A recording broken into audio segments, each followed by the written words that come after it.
आगे बढ़ते झारखंड में सरकारी एम्बुलेंस की हालत बिल्कुल खराब है। लापरवाह एम्बुलेंस संचालकों पर सरकार लेकिन सख्त है। स्वास्थ्य मंत्री ने 22 जुलाई को बुलाई है एक अहम बैठक। जानकारी के मुताबिक राज्य में संचालित एम्बुलेंस के कल पुर्जे जवाब दे रहे हैं। पिछले दिनों गुमला में एम्बुलेंस नहीं चलने की वजह से मां की गोद में बेटी की ही मौत हो जाने से नाराज राज्य के स्वास्थ्य मंत्री इरफान अंसारी ने लापरवाह एजेंसी पर प्राथमिकी दर्ज करने का निर्देश दे दिया। मंत्री ने कहा कि सिविल सर्जन से भी स्पष्टीकरण मांगा गया है। इरफान अंसारी ने कहा है कि अधिकतर पुरानी एम्बुलेंस खराब हो चुकी है, इसलिए नई एम्बुलेंस खरीदने की प्रक्रिया चल रही है। टेंडर निकाला गया है। जब तक नई एम्बुलेंस की खरीदारी नहीं होती है तब तक सभी सिविल सर्जनों की निगरानी में एम्बुलेंस सेवा का संचालन किया जाएगा।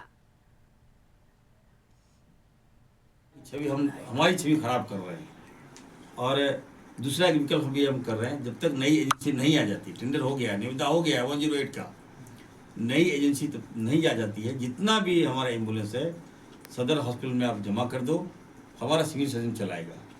हम 21 तारीख को आपात बैठक हम कर रहे हैं। उस बैठक में हम ये निर्णय लेने जा रहे हैं कि 108 जितने भी खराब एम्बुलेंस हो या अच्छा एम्बुलेंस हो, वो सदर हॉस्पिटल चलाएगा। ये तत्कालीन ये सेवा होगा जब तक नई एजेंसी नहीं आ जाती है। तो मैं आप सबसे मैं कहना चाहता हूँ कि थोड़ा सा आप लोग पॉजिटिव दिखाइए। आज अभी देखिए ये करता रहेगा ये लोग।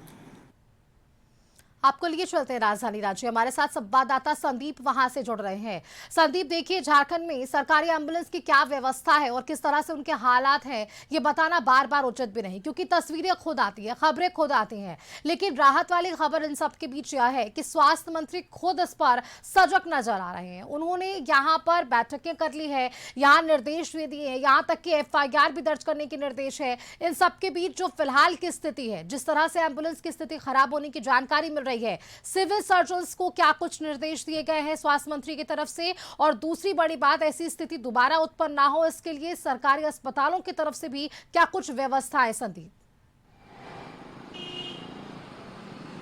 जी, यदि राज्य में जो संचालित हैं एम्बुलेंस, सरकारी एम्बुलेंस, उनकी जो व्यवस्था है काफ़ी दयनीय स्थिति में है। और कई बार आपने देखा होगा कि इस एम्बुलेंस की जो व्यवस्था है उसकी खराब स्थिति के कारण कई लोगों की अब तक जानें जा चुकी है। हालांकि कल की ही यदि घटना को देखा जाए तो गुमला में एम्बुलेंस स्टार्ट नहीं हुआ, जिसके बाद एक बच्ची की जान चली जाती है। हालांकि उसके बाद राज्य सरकार में स्वास्थ्य मंत्री के रूप में कार्यरत इरफान अंसारी ने जरूर एक आपात बैठक 22 जुलाई को बुलाई है और जो इसमें दोषी हैं उन पर FIR करने का भी जो आदेश है स्वास्थ्य मंत्री ने दिया है। हालांकि अब देखना होगा कि इन सारी व्यवस्थाओं को कैसे दुरुस्त विभाग के मंत्री कर पाते हैं, क्योंकि अब तक देखा गया है कि एक समस्या का जब तक समाधान होता है तो कहीं ना कहीं उसके बाद दूसरी समस्या उत्पन्न हो जाती है।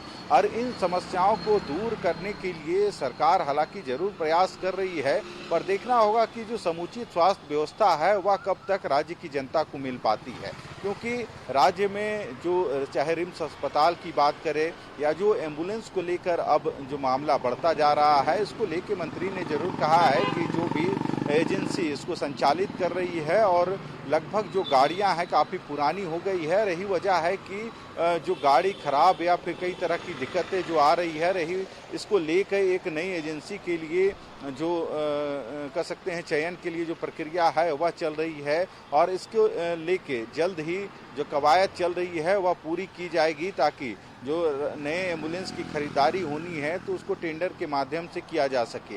हालांकि उसमें जरूर थोड़ा बहुत समय जरूर लगेगा, पर फिलहाल उन्होंने राज्य के जितने भी सदर अस्पतालों में जो सिविल सर्जन कार्यरत हैं उनको निर्देशित किया है कि अब इस बीच में जो मरीज हैं उनको दिक्कत ना हो, इसको लेके जो एम्बुलेंस व्यवस्था है उसको सिविल सर्जन भी देखे, ताकि किसी भी मरीज को एक जगह से या अस्पताल पहुंचने में दिक्कत ना हो और उनको समस्या का सामना ना करना पड़े। पर अब देखना होगा 22 तारीख को जो बैठक रखी गई है उसमें क्या और दिशा निर्देश मिलते हैं, या फिर इन जो जर्जर स्थिति में जो एम्बुलेंस व्यवस्था है उसको कैसे दुरुस्त किया जाए। हालांकि नई जो एम्बुलेंस है उसकी खरीद के लिए जो प्रक्रिया है प्रारंभ कर दी गई है और बहुत जल्द टेंडर की जो प्रक्रिया है उसके बाद नए एम्बुलेंस की खरीदारी भी होगी।